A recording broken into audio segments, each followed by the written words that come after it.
नमस्कार। हिमाचल बुलेटिन में आपका स्वागत है। पेश हैं आज के समाचार। मुख्यमंत्री श्री जयराम ठाकुर ने आज शिमला के ऐतिहासिक गेयटी थिएटर में हिमाचल प्रदेश कला संस्कृति तथा भाषा अकादमी द्वारा आयोजित शिखर सम्मान, कला सम्मान, साहित्य पुरस्कार, स्वैच्छिक संस्था सम्मान, चंबा रुमाल पहाड़ी चित्रकला सम्मान पुरस्कार वितरण समारोह 2022 की अध्यक्षता करते हुए कहा कि साहित्य महत्वपूर्ण है क्योंकि ये पाठक की बौद्धिक क्षमता को बढ़ाता है तथा समाज को इस दुनिया को देखने का एक अलग नजरिया प्रदान करता है। मुख्यमंत्री ने कहा कि प्रदेश सरकार राज्य की समृद्ध संस्कृति, धरोहर तथा साहित्य के संरक्षण के लिए प्रतिबद्ध है। राज्य सरकार द्वारा लेखकों, कलाकारों, कारीगरों तथा शिल्पकारों को प्रोत्साहित करने के लिए अनेक योजनाएं आरंभ की गई है। उन्होंने कहा कि वर्ष 2019, 2020 तथा 2021 के लिए साहित्य पुरस्कार सभी विजेताओं को समय पर दिए जाने चाहिए। उन्होंने कहा कि प्रदेश के कलाकार राज्य के समृद्ध सांस्कृतिक संग्रह के संरक्षण में अहम भूमिका निभा रहे हैं। मुख्यमंत्री ने कहा, आप सब लोग आज की इस परिस्थिति में भी बहुत बड़ा योगदान समाज में दे रहे हैं ताकि हमारी संस्कृति भी जीवित रहे और संस्कृति जीवित रहने के साथ साथ में हमारे अपनी कला, अपनी संस्कृति को देश और दुनिया के सामने बेहतर ढंग से हम उसका प्रस्तुतिकरण कर सकें, दुनिया भी जाने, देश भी जाने और उसके साथ साथ में हमारी जो जनरेशन है, हमारी पीढ़ी है, वो भी इस संस्कृति के साथ जुड़ी रहे और संस्कृति के साथ साथ में जो हमारे बहुत सारे ऐसे कलाकार जो कलाकृतियों के माध्यम से हिमाचल प्रदेश को अलग पहचान देने में अपना योगदान दे रहे हैं, उनको भी आज के इस युग में, हालात में उनको भी सम्मान दे सके। उस दृष्टि से मैं सभी को, आप सबको बहुत बहुत बधाई भी देता हूँ और शुभकामनाएं भी देता हूँ जो महत्वपूर्ण कार्य आप लोग कर रहे हैं। मुझे इस बात की भी प्रसन्नता है कि हिमाचल प्रदेश छोटा प्रदेश होने के बावजूद भी अभी हाल ही में जब पूरे देश भर में पद्मश्री देने की अगर बात आई तो हमारे देश के यशस्वी प्रधानमंत्री जी ने 26 जनवरी को जो हमारे दो ऐसे महानुभाव हमारे प्रदेश से जो ताल्लुक रखते हैं, संबंध रखते हैं,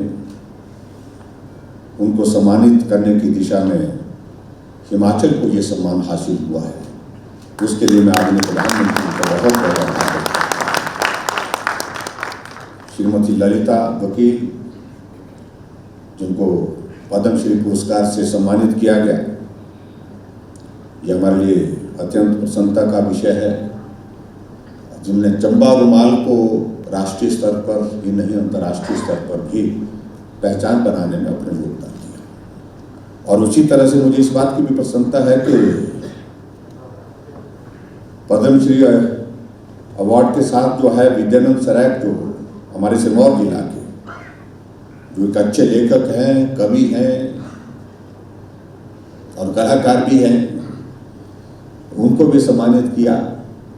और हिमाचल जैसे छोटे प्रांत के लिए दो सम्मान एक साथ मिलना, एक वक्त मिलना, ये हमारे लिए सचमुच में बहुत बड़ी प्रसन्नता का विषय है। आप लोग बहुत महत्वपूर्ण कार्य कर रहे हैं और इस कार्य को और आगे बढ़ाइए आप सब लोग। और ये स्वाभाविक रूप से आने वाली जनरेशन के लिए, आने वाली पीढ़ी के लिए एक मार्गदर्शक के रूप में सदैव रहेगा। आदमी कब तक रहेगा ये आदमी के हाथ में नहीं है, लेकिन आदमी क्या करके गया है वो सदैव जो है वो इतिहास का हिस्सा बन करके रहे। तो मैं समझता हूँ वो बात जो है वो ज़्यादा महत्व। मुख्यमंत्री ने साहित्य के क्षेत्र में उत्कृष्ट योगदान के लिए आचार्य केशव शर्मा को वर्ष 2017 तथा डॉक्टर ओसी हांडा को वर्ष 2018 के लिए भारत रत्न अटल बिहारी वाजपेयी शिखर साहित्य सम्मान से सम्मानित किया। इसी प्रकार श्री मोहन राठौर को कला के क्षेत्र में उत्कृष्ट योगदान के लिए वर्ष 2017 तथा चंबा रुमाल को बढ़ावा देने के लिए श्रीमती दिनेश कुमारी को वर्ष 2018 के लिए महाराजा संसार चंद शिखर कला सम्मान प्रदान किया गया। प्रत्येक पुरस्कार विजेता को 1-1 लाख रुपए का नकद पुरस्कार तथा प्रशस्ति पत्र प्रदान किया गया। इसके अतिरिक्त प्रोफेसर हिम चटर्जी को सरदार शोभा सिंह ललित कला पुरस्कार 2016 प्रदान किया गया। मुख्यमंत्री श्री जयराम ठाकुर के कुशल नेतृत्व में प्रदेश सरकार द्वारा स्थानीय उद्यम को बढ़ावा देने और युवाओं को स्वरोजगार के प्रति प्रेरित करने के लिए आरंभ की गई मुख्यमंत्री स्वावलंबन योजना प्रदेश में बहुत लोकप्रिय हुई है। इस योजना के तहत उद्यम स्थापित करने के लिए सरकार द्वारा अनुदान प्रदान किया जा रहा है। पेश है एक रिपोर्ट। कोरोना महामारी के दौरान बेरोजगारी सबसे बड़ी समस्या के रूप में उभरी है।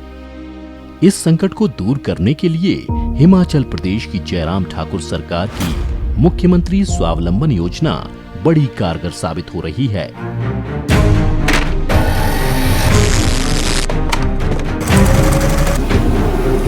इस योजना का मुख्य लक्ष्य स्थानीय उद्यम को बढ़ावा देना और युवाओं को स्वरोजगार की ओर प्रेरित करना है, ताकि वो नौकरी मांगने के बजाय देने वाले बने। अपना उद्यम शुरू करने की राह में पूंजी सबसे बड़ी बाधा होती है। इसकी व्यवस्था कहां से की जाए, यह बड़ी चुनौती होती है। स्वावलंबन योजना के जरिए सरकार ने युवाओं की यह चिंता दूर कर दी है।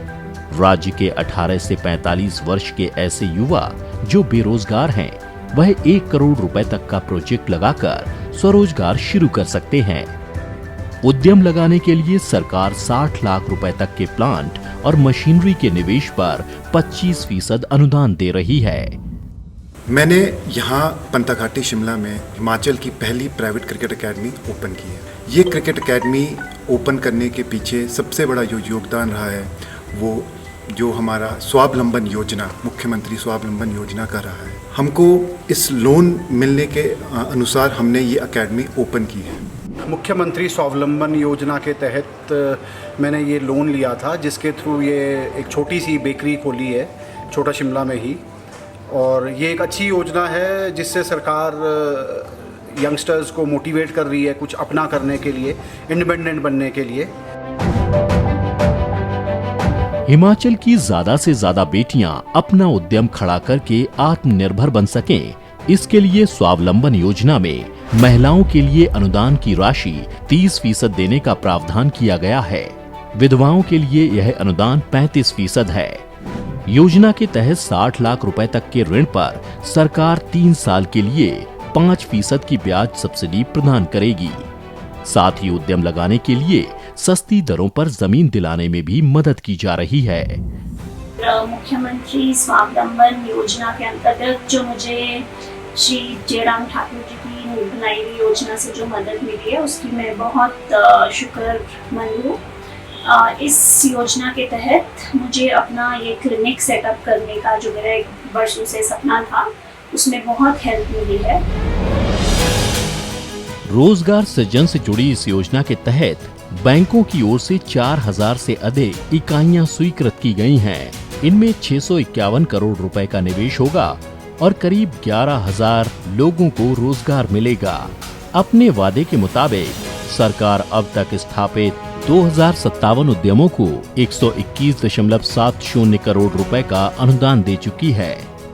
वित्त वर्ष 2021-22 में सरकार ने इस योजना के तहत 100 करोड़ रुपए की सब्सिडी देने का प्रावधान किया है। इसके जरिए 2000 नई इकाइयां स्थापित की जाएंगी, जिनमें 5000 लोगों को रोजगार देने का लक्ष्य रखा गया है। यह योजना कितनी आकर्षक है, इस बात का अंदाजा इसी से लगाया जा सकता है कि मुख्यमंत्री जयराम ठाकुर स्वयं कह चुके हैं कि यदि इस तरह की योजना उनके युवा काल में होती तो वह राजनीति में न आकर स्वरोजगार शुरू करते। यदि आप बेरोजगार हैं और कुछ करने का जज्बा है तो स्वावलंबन योजना के जरिए अपना स्टार्टअप खड़ा करके बड़े उद्यमी बन सकते हैं। मैं बहुत खुश हूँ कि मेरे इस योजना का पूरा लाभ उठाया और प्रदेश सरकार ने पूरा सहयोग दिया और जो उद्योग विभाग है पूरा सहयोग दिया, उन सभी अधिकारियों का very thank. So I think government का जो ये इनिशिएटिव है ये बहुत अच्छा इनिशिएटिव है और I am satisfied with it. Industries department जो गवर्नमेंट के साथ जुड़ा हुआ है तो they are working very hard towards it और अच्छा काम कर रहे हैं ये।